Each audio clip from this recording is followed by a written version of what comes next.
아멘. 할렐루야. 새벽 기도의 자리에 나오신 여러분들을 주님의 이름으로 환영하고 축복합니다. 오늘 저와 여러분들이 함께 살펴볼 말씀은 느헤미야 11장 말씀입니다. 이제 돌아온 이스라엘 백성들에 의해서 이스라엘의 수도 예루살렘 성은 다 재건되었습니다. 하지만 그곳에 거주하는 사람들은 매우 적었던 것이 현실이었습니다. 느헤미야 7장 4절 말씀에 보면 이렇게 기록이 되어 있습니다. 그 성읍은 광대하고 그 주민은 적으며 가옥은 미처 건축하지 못하였음이니라. 이렇게 기록하고 있습니다. 예루살렘은 이스라엘의 수도였음에도 불구하고 백성들이 거주하기를 꺼려하던 곳이었습니다. 예루살렘을 꺼려했던 가장 큰 이유는 두 가지로 말할 수 있는데, 첫 번째, 그곳은 황폐된 곳이기 때문에 그렇습니다. 예루살렘은 폐허가 되어 더 이상 예전의 화려함을 간직하고 있지 않습니다. 그곳을 삶의 기반으로 삼기에는 너무나 환경이 열악한 가운데 있었기 때문에 사람들은 그곳에 사는 것을 꺼려했습니다. 그리고 또 다른 이유는 안전에 대한 부분입니다. 예루살렘은 화려하지 않아도 결국 이스라엘의 중심이었기 때문에 대적들로부터 공격을 당할 확률이 그 어떤 다른 지역보다 더 많았던 것이 현실입니다. 이와 같은 여러 가지 이유들로 인해서 예루살렘은 사람들에게 거주 기피 대상지가 되었습니다. 그런데 만약 여러분들에게 이와 같은 상황이 생겼다고 한번 상상해 보시기 바랍니다. 어떠하실지 제가 말씀드리겠습니다. 다른 누구보다 더 부족하고 다른 누구보다 더 수고해야 하며 때로는 위험함을 감수해야 하는 일이 우리 가운데 생긴다면 그때 여러분들은 어떻게 반응하시겠습니까? 오늘 말씀이 그에 대한 답을 알려주고 있습니다. 오늘 우리는 말씀을 살펴보면서 이와 같은 위기의 상황 가운데 성도로서 어떻게 반응해야 하는가에 대해서 세 가지로 살펴보면서 하나님의 은혜를 나누려고 합니다. 첫 번째, 저를 한번 따라 하시겠습니다. 솔선수범해야 합니다. 1절 상반절 말씀에 보면 이렇게 기록되어 있습니다. 백성의 지도자들은 예루살렘에 거주하였다라고 성경은 기록하고 있습니다. 예루살렘은 어떤 지역이었냐면 이 당시에 누구나 피하고 싶어하는 땅이었습니다. 그곳에 가면 더 수고해야 하고 더 손해를 볼 수도 있고 더 위험을 감내해야 될 수도 있는 상황이었습니다. 이와 같은 상황 가운데 사람들은 100이면 100명 모두 다 그 일을 하고 싶어 하지 않을 겁니다. 너 예루살렘으로 이사 가라 그러면 그 일을 하고 싶어 하지 않는다는 말입니다. 그런데 오늘 본문 말씀에 그 일을 가장 먼저 감당했던 사람들이 등장합니다. 그들이 누구냐 하면 바로 백성의 지도자들이었습니다. 지도자들은 누구에게 그 일, 그러니까 예루살렘에 들어가 살라고 말하기도 전에 그들 스스로 먼저 그 일을 행함으로 모범을 보이는 삶을 살았다고 성경은 기록하고 있는 겁니다. 그러면 우리는 어떤 생각을 보통 갖는가? 이런 생각을 합니다. 나에게도 이런 지도자가 있으면 좋겠다라고 생각을 하게 됩니다. 우리의 목사님이, 우리의 장로님이, 우리의 권사님이, 우리의 구역장이 이와 같은 리더가 되면 좋겠다라고 말합니다. 하지만 우리는 누가 나의 지도자가, 이런 지도자가 되어주기를 바라기 이전에 우리 스스로가 먼저, 나 한 사람이 먼저 하나님 앞에서 지도자 된 사람들임을 우리는 꼭 기억해야만 합니다. 이 자리에 모인 우리는 하나님 나라의 복음을 받은 사람들이고 그 받은 복음을 누군가에게 전하며 제자를 삼아야 할 책임을 갖고 있는 사명자요 지도자라는 사실을 우리는 반드시 기억해야만 합니다. 우리는 우리가 속한 소그룹인 구역과 가정에서 리더와 가장으로 부름을 받았습니다. 또는 부모로 부름을 받았습니다. 또는 믿지 않는 사람들에게 복음을 전하는 사명자로 부름을 받아 지도자의 자리에 서 있는 우리는 모두 다 리더인 것입니다. 우리는 지도자로 서 있는 그 자리에서 어떻게 해야 된다고 성경이 말씀하고 있냐면 비록 더 수고하고 더 손해를 봐야 할 수 있는 상황 가운데 있게 될 것이지만 그럼에도 불구하고 우리는 먼저 지도자로서 솔선수범해야 한다라고 오늘 성경이 우리에게 교훈하고 있습니다. 자, 두 번째, 저를 한번 따라 하시겠습니다. 순종해야 합니다. 우리 1절 말씀을 한번 같이 읽어보겠습니다. 1절 말씀 같이 읽겠습니다. 시작. 백성의 지도자들은 예루살렘에 거주하였고 그 남은 백성은 제비 뽑아 10분의 1은 거룩한 성 예루살렘에서 거주하게 하고 그 10분의 9는 다른 성읍에 거주하게 하였으며. 아멘.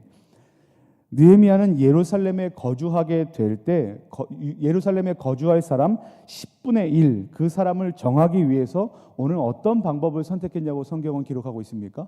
제비를 뽑았다라고 기록하고 있습니다. 구약 성경에 등장하는 이 제비 뽑기는 하나님의 뜻을 알기 위해 사용되었던 방법 중에 하나입니다. 잠언 16장 33절 말씀에 이렇게 기록이 되어 있습니다. 제비는 사람이 뽑으나 모든 일을 작정하기는 여호와께 있느니라. 그만큼 그 모든 것을 하나님께 맡겨두고 그에 대한 결과는 하나님의 뜻이다라고 믿었다는 것입니다. 이것이 제비 뽑기를 사용했던 이유입니다. 때문에 이스라엘은 가나안 땅을 분배한다든지 아니면 범죄자를 색출한다든지 아니면 왕을 선출한다든지 할 때 어떤 방법을 사용했는가? 바로 이 제비 뽑기를 사용했습니다.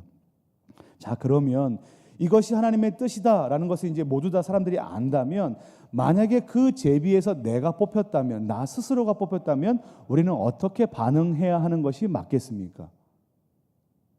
순종하는 것이 맞습니다.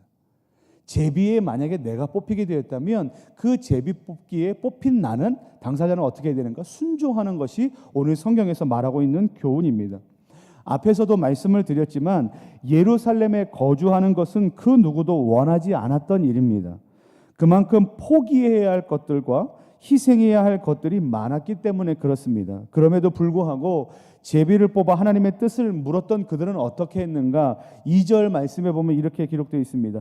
예루살렘에 거주하기를 자원하는 모든 자를 위하여 백성들이 복을 빌었다라고 성경이 기록하는데, 제비 뽑힌 그들은 예루살렘에 거주하기를 어떻게 했다고 되어 있습니까?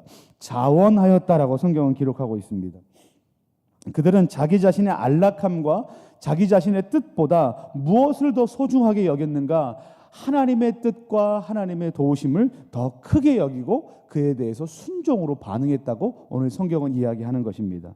하지만 그냥 순종하는 것이 아니라 어떻게 순종하였다고 되어 있냐면 자원하여 순종하였다라고 기록하고 있습니다. 이 자원하여 순종하였다는 것은 억지로 순종한 것이 아니라, 그냥 마지못해 따라간 것이 아니라 기꺼이 그 뜻에 순종하였다라는 것을 의미하는 단어입니다. 오늘을 살아가는 우리의 삶에도 이와 같은 하나님의 말씀에 기꺼이 순종하는 삶의 모양이 있기를 예수님의 이름으로 간절히 축원합니다. 비록 하나님의 말씀대로 사는 것이 때로는 우리의 상식과 우리의 상황과 맞지 않는 것처럼 여겨진다 하여도 그것이 하나님의 뜻이라면 자원하여 순종하는 것이 옳을 줄 믿습니다. 자, 세 번째, 저를 한번 따라 하시겠습니다. 사모해야 합니다. 1절 말씀에 보면 예루살렘을 거룩한 성이라고 표현하고 있습니다.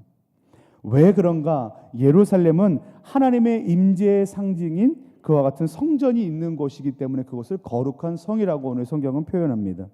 이스라엘은 어떤 것을 꿈꿨냐 하면 언제나 이 성전의 삶을 중심에 두는 것을 꿈꿨습니다. 내가 성전으로 돌아갈 것이다. 성전에서 하나님과 만나는 것을 회복할 것이다 라는 것이 그들의 꿈이었습니다. 포로로 끌려가서도 그들은 늘 성전에 대해서 꿈꿔왔고 하나님의 임재하심과 하나님의 함께하심을 삶 깊이 간절히 기대했던 것이 바로 그들의 삶의 태도입니다. 그리고 이제 고향 땅으로 돌아왔습니다. 그런데 돌아와 보니 꿈꿔왔던 예루살렘, 그 고향이 어떻게 된 것입니까? 폐허가 된 것입니다. 더 이상 예루살렘은 이전처럼 화려하지도 않고 그 어떤 매력도 가지고 있지 않습니다. 오히려 너무나 황폐화되고 위험한 곳이라 사람들이 그곳에 살기를 다 거부하고 있다라고 성경은 이야기합니다.